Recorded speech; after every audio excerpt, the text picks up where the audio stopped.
Dans ce chapitre, on va explorer finalement le public. Voilà, identifier le public, c'est-à-dire qui il peut être, et les conditions d'inscription. On va voir ces deux choses-là. Donc, dans le public, moi, ce que j'aimerais dire, c'est souvent, on dit donc personne en difficulté sociale et professionnelle. Qu'est-ce que ça veut dire concrètement ? Concrètement, sur le terrain, moi, je parle souvent de géopolitique, parce que vous allez avoir sur le terrain des personnes originaires de la France, mais aussi des personnes qui sont arrivées parce que leur pays est en guerre ou ne peuvent plus y être, ou des solutions économiques qui ne sont pas faciles, et donc ils vont ailleurs.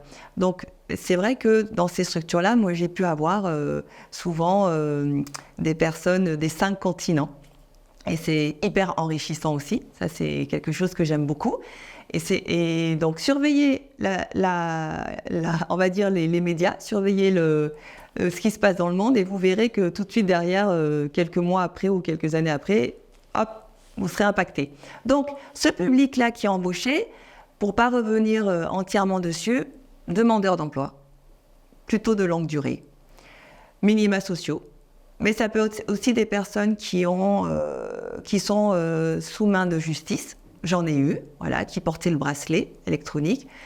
Ça peut être aussi des personnes qui ont quitté l'école tôt, pour X raisons, et qui finalement ne sont pas employables parce que pas le niveau, ou qui ont quitté l'école et la société aussi en même temps. Donc il faut resociabiliser. Par contre, ça peut être de tout âge, de tout sexe. Et puis aussi, on a les personnes en situation de handicap qui, souvent, le handicap est apparu suite à un travail ou suite à un accident de la vie. Voilà. Donc, il peut y avoir ces situations-là.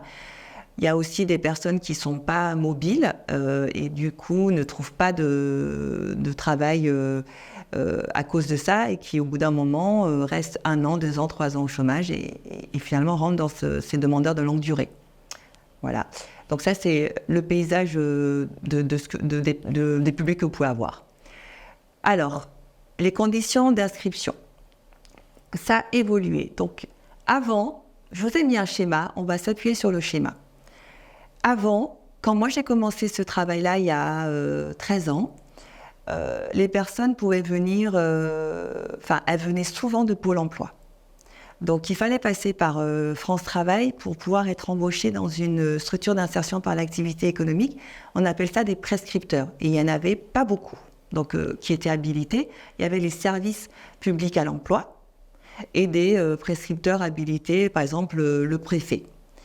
Et hop, on passait par la case Pôle emploi, et derrière, on allait sur les structures d'insertion par activité économique. Aujourd'hui, ça peut être comme ça, mais il y a eu un changement. Donc, la personne, elle peut passer par une plateforme. On va regarder cette plateforme de l'inclusion. Donc, sur cette plateforme-là, il y a toutes les structures de l'insertion par l'activité économique de son territoire. Donc, elle va pouvoir regarder les structures qui peuvent l'intéresser avec différents critères, et déposer son CV. Donc ça, c'est cette simplification qu'il y a eu, et il y a beaucoup plus de prescripteurs qui sont présents.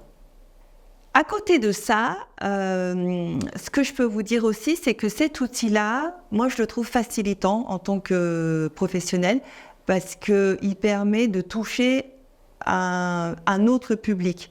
Donc, qui permet aussi de faire travailler d'entrée de jeu le volet numérique. Parce que vous allez me dire, tout le monde ne maîtrise pas et tout le monde n'a pas Internet. Effectivement. C'est pour ça qu'on a aussi élargi le nombre de prescripteurs, parce que ça fait partie d'un accompagnement. Et d'ailleurs, je vous ai proposé un cas pratique, on ira le voir tout à l'heure, sur le fait d'accompagner quelqu'un à s'inscrire sur la plateforme. Ça peut être intéressant de connaître les modalités. Je vous ai mis des liens pour vous renseigner, pour voir comment ça fonctionne. Donc, allez voir ça, pour voir comment... c'est intuitif au bout d'un moment, donc c'est pas très compliqué quand on va souvent sur Internet.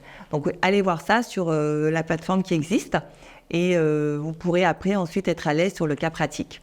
Donc, à côté de cette plateforme-là, l'idée, quand moi, en tant que public en insertion, je postule, je vais avoir un pass IAE.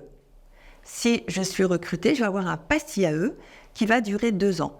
C'est le sésame quelque part pour pouvoir travailler dans une structure d'insertion par l'activité économique. Donc, il va durer 2 ans. Il y a des prolongations possibles selon les cas, voilà. Et derrière, je peux aller postuler aux structures qui m'intéressent. Donc, le pass IAE, important, vous l'aurez régulièrement dans vos oreilles.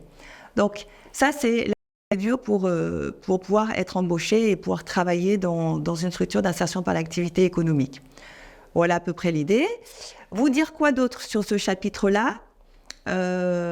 Sur le public en lui-même, ce que je vous ai dit, c'est retenez que souvent vous allez avoir, moi ce que je remarque depuis quelques années, il y a ces critères-là qui sont définis, mais je rencontre beaucoup de personnes qui ont des difficultés de santé, notamment sur des santé psychiques, la bipolarité, tout ce qui va être le dédoublement de personnalité. Ça, je le remarque beaucoup et c'est pas évident. On pourra en reparler un peu plus tard. Merci à vous.